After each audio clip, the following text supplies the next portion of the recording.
नमस्कार दोस्तों, welcome to our YouTube channel Ankit study IQ।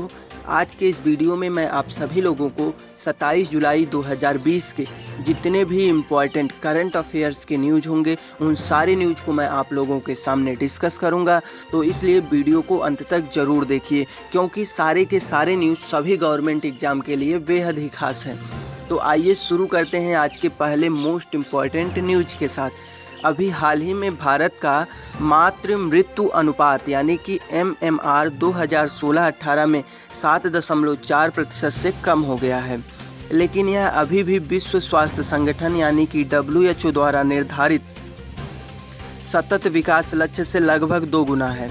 Bharat के रजिस्ट्रार जनरल द्वारा जारी नमूना पंजीकरण प्रणाली के अनुमान के अनुसार 2016-18 में भारत का MMR यानी कि मातृ मृत्यु अनुपात 113 रहा, जो 2015-17 में 122 था। आज का अगला न्यूज़ है, अभी हाल ही में गुजरात में आणंद जिले में राष्ट्रीय डेयरी विकास बोर्ड में भारत की पहली शहद परीक्षण प्रयोगशाला स्थापित की गई है। नई प्रयोगशाला खाद्य सुरक्षा नियामक द्वारा निर्दिष्ट मानदंडों के अनुसार शहद का परीक्षण करेगी।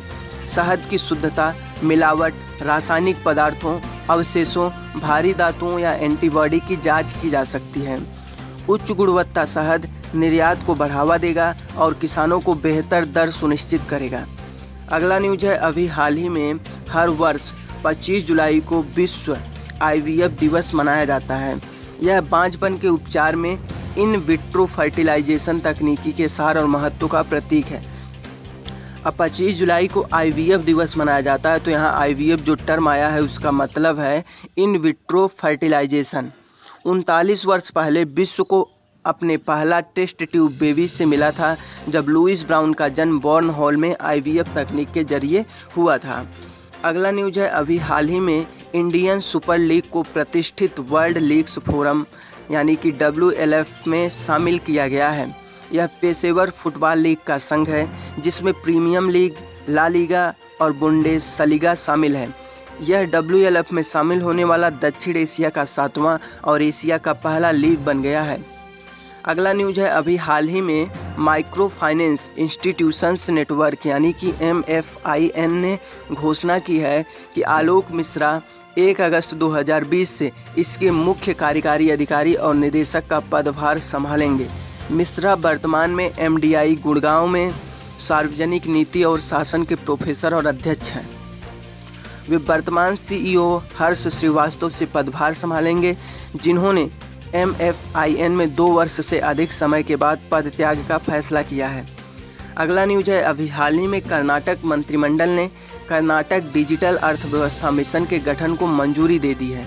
कंपनी राज्य में 7,000 से अधिक स्टार्टअप, ई-कॉमर्स और अन्य गिग इकोनॉमी कंपनियों को बढ़ावा देगी। नई कंपनी को कंपनी अधिनियम 2013 की धारा 8 के तहत शामिल किया जाएगा, जिसमें कर्नाटक सरकार 49% और शेष 51% उद्योगों और अन्य हितधारकों के पास होगी।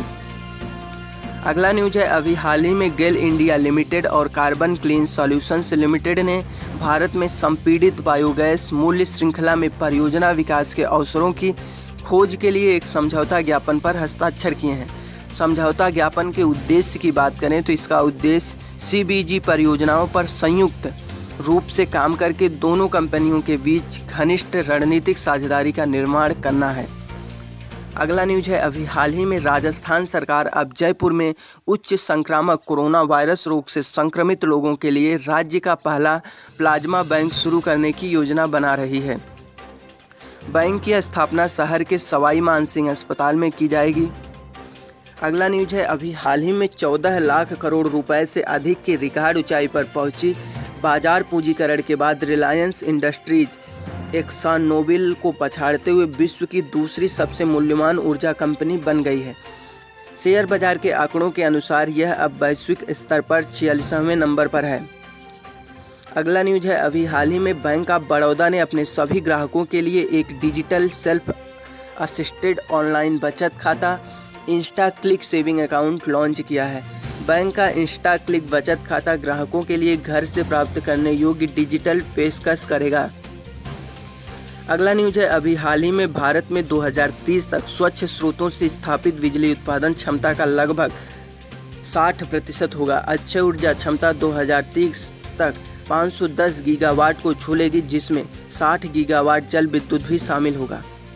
अगला न्यूज है, अभी हाल ही में पंजाब सरकार ने अमृतसर और लुधियाना के लिए 285.71 मिलियन डॉलर लगभग 2130 करोड़ रुपए की लागत वाली विश्व बैंक की सहायता प्राप्त नहर आधारित जल आपूर्ति परियोजनाओं को मंजूरी दी है। मुख्यमंत्री कैप्टन अमरिंदर सिंह की अध्यक्षता में हुई कैबिनेट की बैठक में यह निर्णय लिया गया। अगला न्यूज है, अभी हाल ही में एक स्पेस टेक स्टार्टअप डिजित्रा रिसर्च एंड टेक्नोलॉजी का चयन ISC बेंगलोर में SID यानी कि society for innovation and development incubation programme के लिए किया गया है। डिजित्रा भारत की पहली वायु और अंतरिक्ष निगरानी कंपनी है। अगला न्यूज है, अभी हाल ही में साहिल सेठ को 2020-23 की अवधि के लिए ब्रिक्स चैम्बर ऑफ कॉमर्स के युवा नेताओं की समिति का मानद सलाहकार नियुक्त किया गया है। वे मुंबई कस्टम के डिप्टी कमिश्नर हैं। अगला न्यूज है, अभी हाल ही में फोनपे ने ICICI लोम्बार्ड के साथ साझेदारी में ग्रुप सेफगार्ड इंश्योरेंस के तहत अस्पताल में डेली कैश बेनिफिट शुरू करने की घोषणा की है। यह एक सैसे आधारित समूह बीमा उत्पाद है। अगला न्यूज है, अभी हाल ही में भारतीय रिजर्व बैंक ने अपनी वेबसाइट पर committee for analysis of QR का मतलब है क्विक रिस्पांस कोड की रिपोर्ट डाली है। समिति का गठन 23 दिसंबर 2019 को RBI द्वारा प्रोफेसर DB पाठक की अध्यक्षता में किया गया था। अगला न्यूज है, अभी हाल ही में NPCI ने यानी कि national payments corporation of India ने ग्लोबल फिनटेक फेस्ट के एक वर्चुअल इवेंट में अपना one stop fintech payment solution UPI autopay launch किया है। अगला न्यूज है, अभी हाल ही में एक कोविड-19 लॉ लैब पहल शुरू की गई। यह राज्यों के 190 से अधिक देशों से कानूनी दस्तावेजों को इकट्ठा करता है और राज्यों को महामारी का प्रबंधन करने के लिए मजबूत कानूनी ढांचों को स्थापित करने और लागू करने में मदद करता है। अगला न्यूज है, अभी हाल ही में भारतीय प्रौद्योगिकी संस्थान यानी कि बनारस हिंदू विश्वविद्यालय गंगा और गोदावरी नदियों में बहने वाले सीवेज जल के शुद्धिकरण के लिए एक जैव प्रौद्योगिकी आधारित जल उपचार प्रणाली विकसित करेगा। ये रहा आज के करंट अफेयर्स का कंप्लीट न्यूज। अगर वीडियो आप लोगों को पसंद आ रहा हो तो इसे ज़्यादा से ज़्यादा लाइक करिए, शेयर करिए और चैनल को सब्सक्राइब करना बिल्कुल मत भूलिए। Thanks for watching and listening this video.